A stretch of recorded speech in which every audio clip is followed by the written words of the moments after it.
All right, we're on day 8 of my neurologic fitness program journey.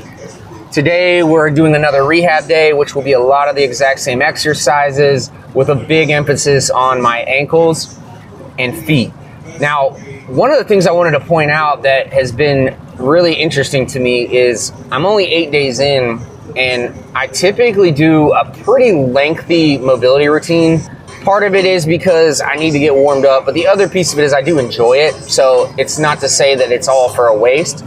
But all that said, the movements like 90-90, shin boxes, roll greatest stretch, I'm not doing any of those. And what I have noticed is I am more prepared for these workouts right out the gates than I ever have been. And that's something Sam touts a lot about this style of training, is that you should be able to get up out of bed and just take off for a sprint. You shouldn't need to do 30 minutes of mobility, and I'm certainly guilty of that.